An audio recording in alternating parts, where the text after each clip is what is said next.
여러분, 그야말로 미니밴 춘추 전국 시대가 열렸습니다. 작년에 출시한 신형 카니발부터 얼마 전엔 혼다 오디세이, 승용 영역으로 범위를 확대한 스타리아, 그리고 오늘 소개할 토요타 뉴 시에나까지요. 이번에 출시한 뉴 시에나는 4세대예요. 볼드 앤 스페이셔스, 그러니까 대담함과 공간감이라는 개발 키워드를 가지고 만들어졌죠. 외모를 살펴볼까요? 토요타 제품 라인업에는 세단부터 스포츠 쿠페까지 아주 다양한 차들이 포진해 있는데요.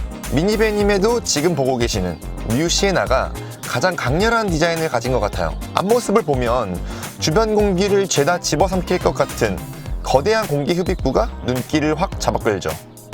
그런데 그 윗부분에 반전이 숨어 있어요. 뉴 시에나가 하이브리드 파워트레인을 얹었음을 암시하는 푸른 후광을 더한 토요타 엠블럼이 바로 그것이죠.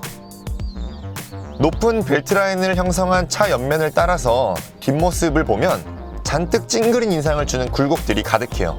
이렇게 보고 있으면 미니밴보다 대형 SUV의 뒷모습을 보는 듯한 느낌도 받을 수 있어요. 실내 디자인은요, 일단 좌우로 쭉 뻗은 디자인을 기본으로 하고 있어요. 플로팅 디스플레이가 약간 옛날 감성처럼 보이기도 해요. 실제로 디스플레이 크기도 그렇게 큰 편이 아니고요. 디스플레이 좌우로 배치된 버튼 같은 것도 약간 옛날 느낌이 나긴 해요. 그런데 그 밑으로 배치된 공조장치 버튼 같은 경우는 아주 깔끔하고 쓰기도 편하고 버튼 감각도 이 정도면 괜찮은 편이에요. 열선 시트랑 통풍 시트도 조절할 수 있고요. 지금 제가 타고 있는 거는 2륜구동 고급형 모델이기 때문에 앞쪽에 HUD도 자리하고 있습니다. 약간 밑으로 시선을 내려보면 아래쪽에 선반같이 이렇게 쭉 마련된 공간이 있는데 이 공간이 되게 활용도가 높을 것 같아요. 그냥 화장품이나 핸드폰 같은 거 그냥 툭 던져 넣을 수 있는 그런 공간이라서 되게 쓰기 편할 것 같아요. 가운데는 스마트폰 무선 충전 패드도 마련되어 있고요. USB 포트도 여기에 마련되어 있습니다. 그리고 센터 콘솔을 보면은 컵홀더가 2개가 보여요. 그리고 여기를 열면 숨겨진 컵홀더가 2개 더 나옵니다. 그러니까 1열만 컵홀더가 4개나 있는 거예요. 센터 콘솔 안쪽으로 굉장히 깊은 공간이 나와서 그냥 아무런 물건 같은 거 툭툭 던져놓기 상당히 편하고요. 가운데를 지나는 프로펠러 샤프트가 없는데도 왜 이렇게 센터 콘솔이 높게 솟았나 궁금해하시는 분들이 있을 거예요. 그래서 시선을 약간 옆으로 기울여 보면 아래가 텅텅 비어 있어요. 이 정도 공간이면 작은 노트북이나 태블릿 PC, 작은 가방까지도 넣어놓을 수 있을 만한 충분한 공간이에요. 여러모로 수납 공간도 많고 활용도가 뛰어난 실내 구성이네요.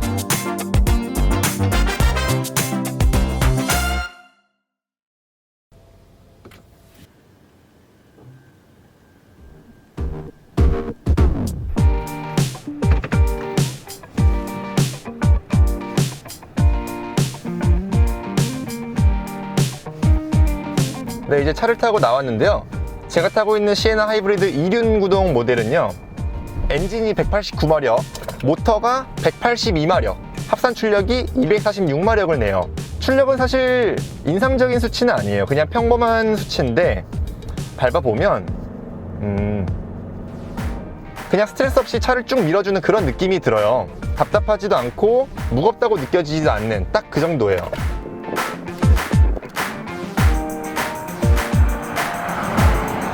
초반에는 모터가 힘을 적극적으로 쓰는 느낌이고요.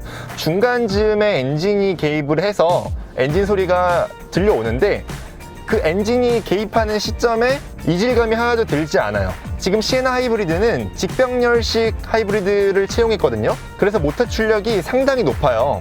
직병렬 하이브리드 시스템을 간단하게 말씀드리면 엔진이 달리고 모터가 2개 달려요. 하나는 구동용, 나머지 하나는 발전용으로 달린 그런 시스템을 말하거든요. 그래서 일반적인 주행 상황에서는 모터가 차를 끌고 엔진은 제너레이터를 굴려서 발전하는 용도로 사용합니다. 그러다가 힘이 많이 필요해지면 엔진이 직접적으로 구동에 관여를 해서 더 높은 출력을 낼 수 있게 도와주는 역할을 해요. 사실 직병렬 하이브리드 방식의 가장 큰 단점이라고 하면 동력 계통이 주는 이질감이 좀 크다는 단점이 있었어요. 모터가 바퀴를 굴리다가 중간에 엔진이 치고 빠지고 하는 그런 부분에서 이질감이 든다는 게 단점이었거든요. 지금 시에나 하이브리드는 엔진이 치고 빠지고 하는 그 시점에는 이질감이 들지 않지만 어쨌든 변속기가 따로 들어있지 않아서 그래서 ECVT라고 말하는데 엔진이 개입하게 되면 큰 힘을 내고 싶으면 엔진을 그냥 빨리 돌리는 거예요. 그러면 일반적인 CVT처럼 엔진 회전수는 높아졌으니까 이 CVT가 주는 소리적인 이질감은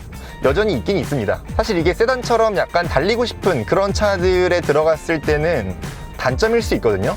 근데 시에나 하이브리드는 어쨌든 가족이 타는 뭐 빨리 달릴 일이 없는 편안함을 누리는 그런 차잖아요. 그래서 이 CVT가 주는 변속 충격이 없는 게 오히려 이 차에선 장점으로 다가오기도 합니다.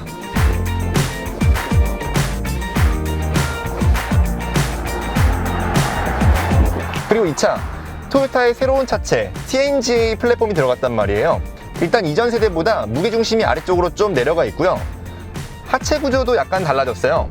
전륜 서스펜션 구조는 맥퍼슨 스트럿으로 이전과 똑같은데 뒤쪽 서스펜션 구조가 토션빔에서 WC-본 구조로 바뀌었어요. 미니밴으로 달리실 분은 많지 않으시겠지만 앞에 코너가 있으니까 한번 살짝 돌려볼까요?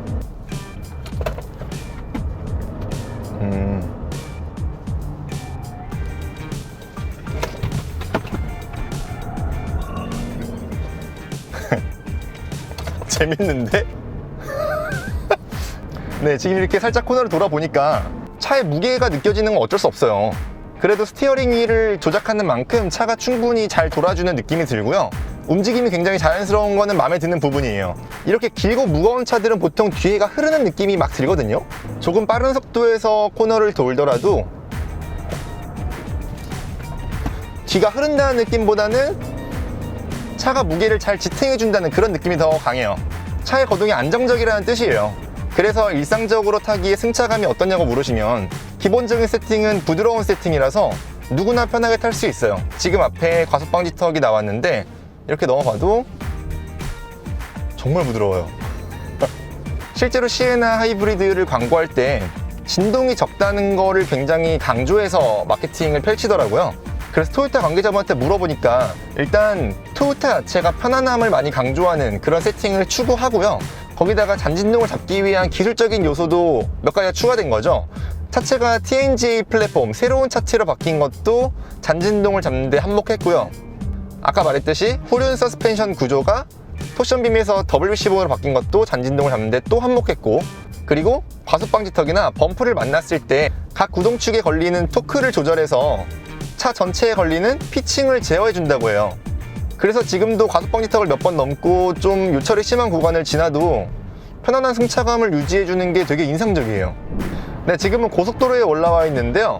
시속 100km, 110km 그 언저리에서는 고속 안정감이 상당히 좋아요. 잠깐 속도를 줄였다가 한 80km대에서 다시 가속하는 느낌도,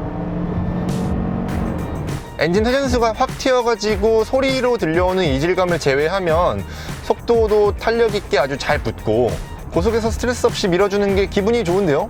고속도로에 올라오자마자 차가 너무 많아서 반자율 주행 먼저 한번 테스트를 해볼까요? 스티어링 휠 오른쪽에 있는 버튼을 눌러서 실행을 시키면 속도를 조절하고 차간 거리를 조정하면 차선 인식도 잘하고 앞차와의 거리도 되게 잘 맞춰줘요. 지금 약간 앞에 굴곡진 도로가 이어지고 있는데 이 정도면 상당히 잘하는데요. 사실 이렇게 패밀리카로 이용하는 차에 요즘 반자율 주행은 필수잖아요. 가족이랑 멀리 어디 놀러 갈 때 반자율 주행 기능 없으면 아빠들 진짜 힘들거든요.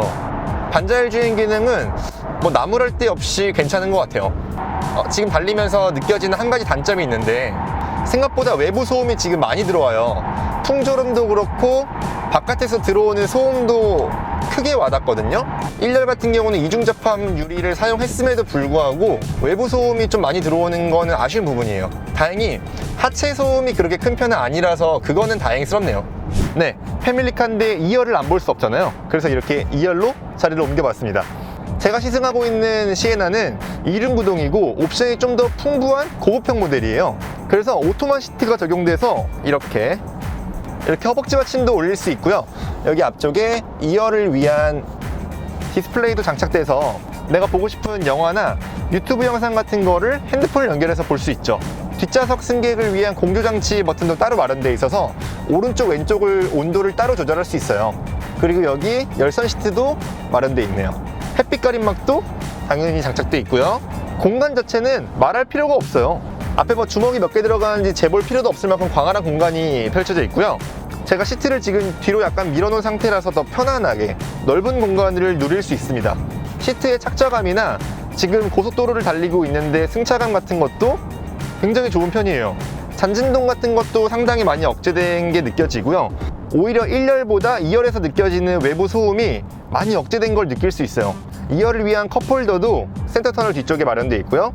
2열 승객을 위한 USB 포트는 USB-A 타입, USB-C 타입도 마련되어 있네요.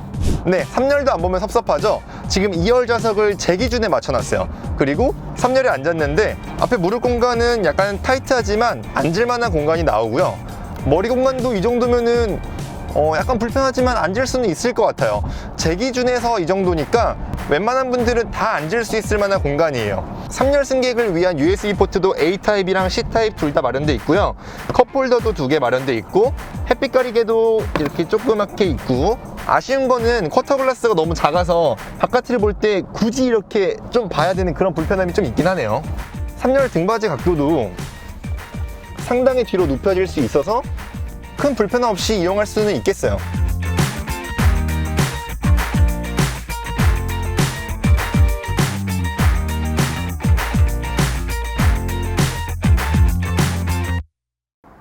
네, 오늘 시승한 시에나 하이브리드 가격은 이륜구동이 6,400만 원이고요. AWD 상시 사륜구동 버전이 6,200만 원입니다. 실제로 시승을 해보니까 저희가 오늘 시승한 구간이 110km 정도 되거든요. 계기판에 찍혀있는 연비를 보니까 리터당 14.6km를 달렸더라고요. AWD 상시 사륜구동 모델은 이거보다 0.5km 정도 낮은 연비니까 거의 비슷한 수치라고 보시면 될 것 같고요.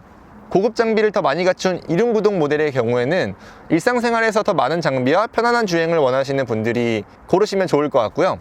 AWD 모델 같은 경우는 후륜의 모터를 추가로 장착해서 주행 안정성을 향상시킨 모델이거든요. 그래서 액티비티한 삶을 즐기시는 분들에게 더 잘 어울릴 것 같습니다.